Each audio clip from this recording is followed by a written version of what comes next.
I have been a horror fan since I was 5 years old and saw Casper. I know it's not a horror movie, but when you're a 5-year-old, it is. So being a horror fan for a majority of my life, I love going to horror conventions. And the horror convention that I love the most is HorrorHound. I'm with the best guest here at HorrorHound. What's up, guys? There we go. Awesome. Thanks very much, Thanks, guys. man. If you've ever gone to HorrorHound, you've ran into Stuart at some point. So shout out to him for signing my wristband.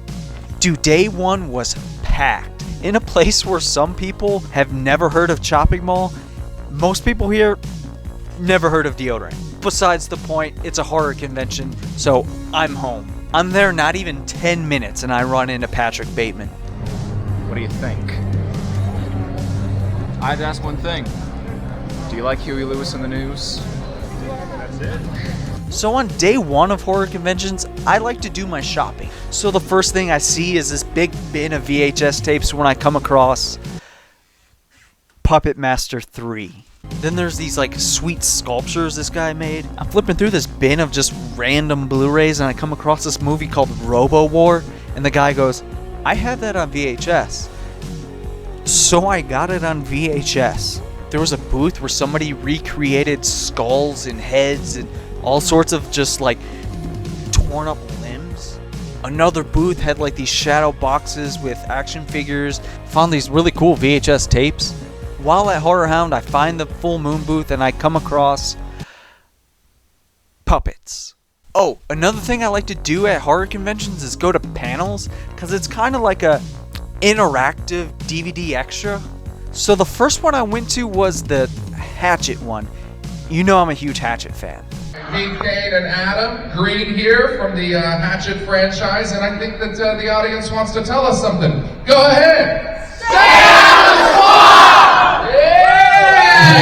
Big round of applause for these guys. And Saturday is always way more packed, shoulder to shoulder, nut to butt. I'm just bobbing and weaving my way through the crowd. And another great thing about horror conventions is like people come up with the most insane cosplays. I found this Evil Dead trio, Michael Myers and Jamie Lloyd. I even found Shredder.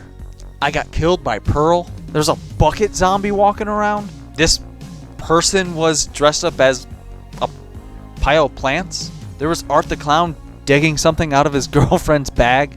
And my favorite cosplay of the weekend, Old Man Michael Myers. Yo. But like I said, this place is packed.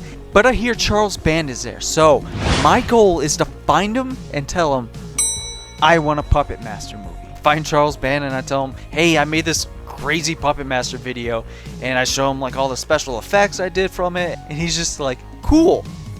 Here's this new movie I'm working on. But Charles Band was really fucking cool. He signed a book for me. He gave me one of these free Tiny Terror figures. He also gave me one of my favorite horror movies, Sorority Babes of the Slime Ball Bowl-O-Rama. Oh, and with it being super packed and me taking up Charles Band's time and bullying him to give me a Puppet Master movie, I totally forgot that there's a Cabin Fever panel. And they cut off the line, but I managed to sneak in. Ladies and gentlemen, Eli Roth!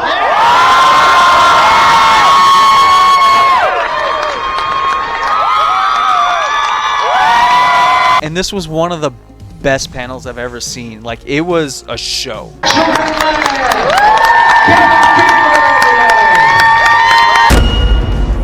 Day 3, it's time to meet the celebrity guests. I run into Nosferatu. I found these like really fun bootleg toys. I met Lars Fredrickson from Rancid and we just hung out and talked about wrestling. I met Zach Galligan from Gremlins and told him Gremlins was one of the first horror movies I've ever seen. Then I just walked up and started talking to Sean Hunter himself, Ryder Strong. I did ask Ryder Strong if I can do the Corey and Sean handshake, and we did it, but unfortunately I didn't get video of it. I know, I suck. I met the missing girl from Burkittsville, Maryland herself, Heather Donahue from Blair Witch. I got to meet Joel David Moore, who's been in everything. So I'm in line to meet Eli Roth, one of my favorite filmmakers. In line, I meet this woman. I'm gonna call her Darcy. So Darcy's shaking a napkin in her hand, and the napkin reads, "Will you have dinner with me? XO Darcy." She's like, "I'm gonna give this to Eli. How should I do it?" And I just joked and said like, "Oh, just slip it in his back pocket." I was like, "Wait, are you actually gonna do it?" She's like, "Yeah, don't slip it in his back pocket. That's sexual harassment." I was like, "Here's what you do." And like a grandpa giving their grandson $1, do that. We see this little peek of Darcy with Eli. She hands it to him. And we're like, "Oh, she did it. She did it." And we're like, "Oh man, she's going to be in Thanksgiving too. This is going to be awesome." So I get to meet Eli Roth, but she had the better story. I don't know if Eli ever called her or not, but I want to live in a world where he did. Back when I was 17, after I graduated high school, I didn't know what to do with my life. I wanted to wrestle, I wanted to be in a band. I didn't have like a clear, distinct thing of what I wanted to do. One night during the summer, I decided to watch a VHS copy of Evil Dead, and that movie scared the hell out of me. But I loved it. And after that viewing, I knew I wanted to make horror movies. So I spent years trying to recreate the feeling I had watching Evil Dead in the basement when I was 17. So saying that it was pretty cool to meet Sam Raimi is an understatement.